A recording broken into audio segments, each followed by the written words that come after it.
विद्यार्थी मित्रों नमस्कार। मैं उमेश मोहोड, क्रीड़ा शिक्षक, जीवन विकास विद्यालय उमरेड, हिंदी माध्यम। विषय भूगोल, पाठ्यांश क्रमांक 6, भूमि उपयोग के शेष भाग के लिए शैक्षिक यूट्यूब वाहिनी पर आप सभी का हार्दिक स्वागत करता हूँ। विद्यार्थी मित्रों, भूमि उपयोग के पाठ्यांश के अंतर्गत पिछले वीडियो में हमने देखा कि मनुष्य अपनी आवश्यकता अनुसार परिस्थिति एवं विकास के स्तर भूमि का चयन कर उसका उपयोग करता आया है। जैसे कि ग्रामीण भूमि उपयोग। ग्रामीण भूमि उपयोग के अंतर्गत कृषि भूमि उपयोग, प्रतिभूमि, वन भूमि, चरागाह मैदान। वैसे ही नगरीय भूमि उपयोग में हमने देखा कि व्यावसायिक क्षेत्र, आवासीय क्षेत्र, यातायात क्षेत्र एवं योजनाबद्ध शहर के बारे में हमने समझा है। अब हम आगे देखते हैं। भूमि उपयोग के अंतर्गत भूमि का स्वामित्व एवं स्वामित्व अधिकार। इस मुद्दे को समझने के लिए विद्यार्थी मित्रों, पाठ्यांश के अंतर्गत आपने यह देखा होगा या आपको यह समझ में आया होगा कि भूमि का जो स्वामित्व होता है या तो यह निजी होता है या सरकारी हो सकता है। इस भूमि स्वामित्व संबंध में पंजीकरण जहाँ होता है वह विभाग है राजस्व विभाग। राजस्व विभाग में ही इसका पंजीकरण होता है, चाहे फिर वह खाजगी ज़मीन हो या फिर सरकारी ज़मीन हो। हमें पंजीकृत भूमि की सभी जानकारी राजस्व विभाग के 7/12, जिसे हम खसरा कहते हैं, 7/12 नामक दस्तावेज में हमको देखने को मिलती है। इस संबंध में हम जानकारी लेंगे।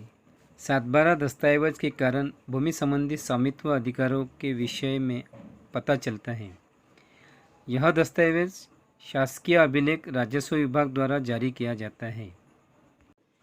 विद्यार्थी मित्रों, आपको स्क्रीन पर एक नमूना प्रति दिखाई दे रही है, आकृति क्रमांक 6.2, जिसे हम 7/12 या खसरा कहते हैं।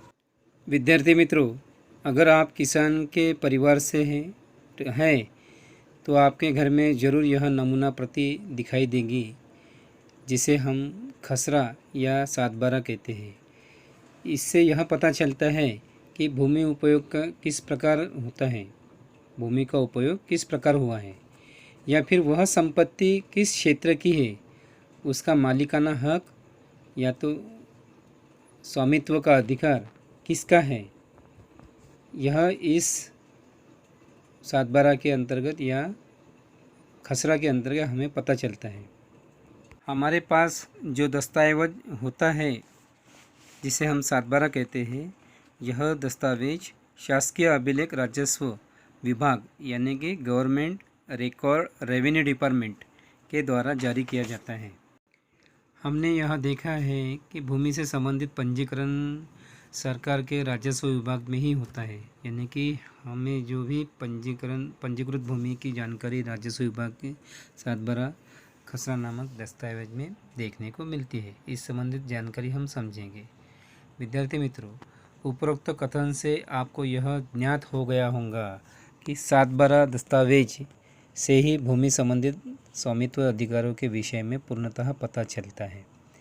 इससे संबंधित दस्तावेज कार्यालय शासकीय अभिलेख राजस्व विभाग द्वारा ही 7/12 प्राप्त किया जाता है। स्वामित्व अधिकारों से कानून में क्रमांक 7 एवं क्रमांक 12 विशेष अनुच्छेद है। 7/12 जिसे हम कहते हैं, एक प्रकार का भूमि का दर्पण कहलाता है। इस कारण वह स्थित भूमि पर न जाते हुए भी 7/12 से उनकी संपूर्ण जानकारी हमें मिल सकती है।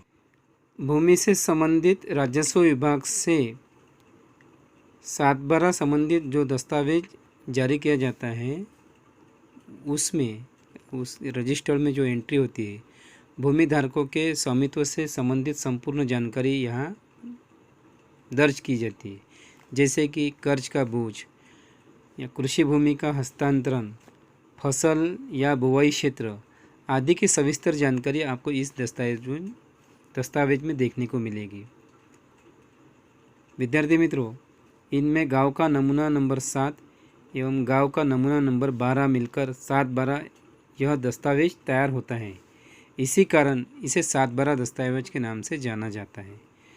प्रत्येक गांव के पटवारी के पास गांव का एक नमूना होता है। उसी नमूने के अनुसार पटवारी यह भूमि एवं राजस्व के प्रबंधन की व्यवस्था करता है। विद्यार्थी मित्रों, आपके सामने स्क्रीन पर जो नमूना प्रति दिखाई दे रही है, आपके घर में भी अगर आप किसान के परिवार से रिश्ता रखते हैं तो आपके घर में भी यह नमूना प्रति दिखाई देती होगी। तो आप उसके समक्ष रखकर आप समझ सकते हैं कि यहाँ पे जितने भी कॉलम हैं उसमें पहला कॉलम है भोग वाटपदार यानी कि रैयतदार। रैयतदार का अर्थ है कि यह ज़मीन परंपरागत रूप से परिवार के स्वामित्व की है और इस भूमि पर जिसका स्वामित्व होता है उसका वहाँ नाम लिखा हुआ होता है। सेकंड कॉलम है खेती का स्थानिक नाम यानी फर्म का नाम जो होता है ना वो लिखा होता है। और उसके बाद में तीसरा कॉलम आता है कि आपके पास में कितनी ज़मीन उपलब्ध है, चौरस मीटर में, चौरस हेक्टर में, या फिर वो जिरायत कितनी है, बागायत कितनी है ना। इसमें भोग वाटपदार का नाम लिखा होता है ना, और उसके पूरे परिवार के जितने भी सदस्य हैं उन सब के नाम लिखे रहते हैं। नेक्स्ट पॉइंट, भोग वटदार 2 का अर्थ है कि यह भूमि अल्पभूधारक अथवा भूमिहीन को दी गई भूमि है।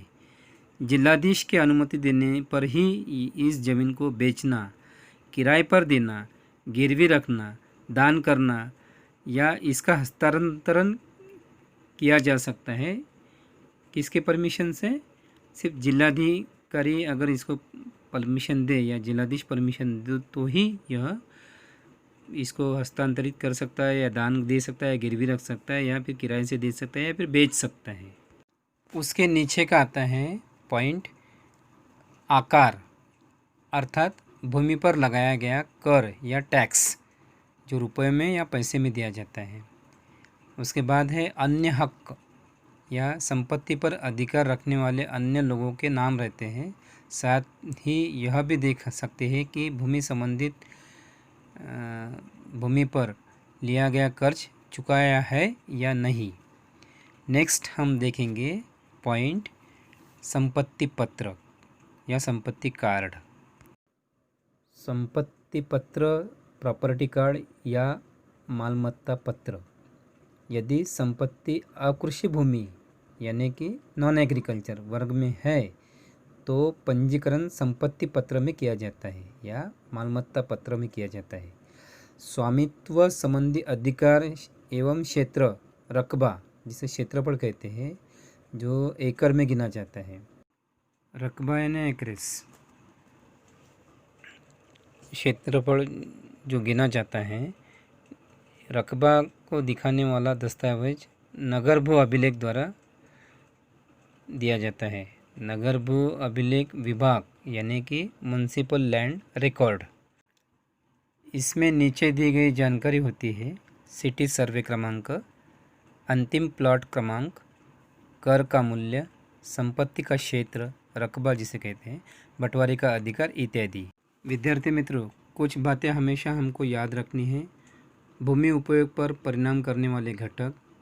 भूमि उपयोग पर परिणाम करने वाले 2 घटक होते हैं, एक तो ग्रामीण भूमि उपयोग एवं दूसरा है नगरीय भूमि उपयोग, जिसे हमने अभी सविस्तर में देखा है। तो ग्रामीण भूमि उपयोग के ऊपर जो परिणाम करते हैं वह है जलवायु, दूसरा है मृदा, तीसरा है ढाल की प्रकृति, सिंचाई की सुविधा, प्राकृतिक संसाधन, सरकारी नीतियाँ। दूसरा है नगरीय भूमि उपयोग के ऊपर परिणाम करने वाले घटक। परिणाम करने वाले घटक हैं भूमि का स्थान, प्राकृतिक संसाधन, गृह निर्माण नीति, यातायात मार्ग, औद्योगिकरण, व्यापार, खेल का मैदान एवं मनोरंजन की सुविधाएं, सरकारी नीतियाँ। पिछले वीडियो में हमने इसके बारे में सविस्तर पढ़ा है। अंत में हमने भूमि का स्वामित्व एवं स्वामित्व अधिकार दूसरा पॉइंट है संपत्ति पत्र या संपत्ति कार्ड, मालमत्ता पत्र, इसके बारे में सविस्तर अध्ययन किया है। भूमि उपयोग का पाठ्यांश यही समाप्त हो जाता है। आपको स्वाध्याय कंप्लीट करना है। धन्यवाद।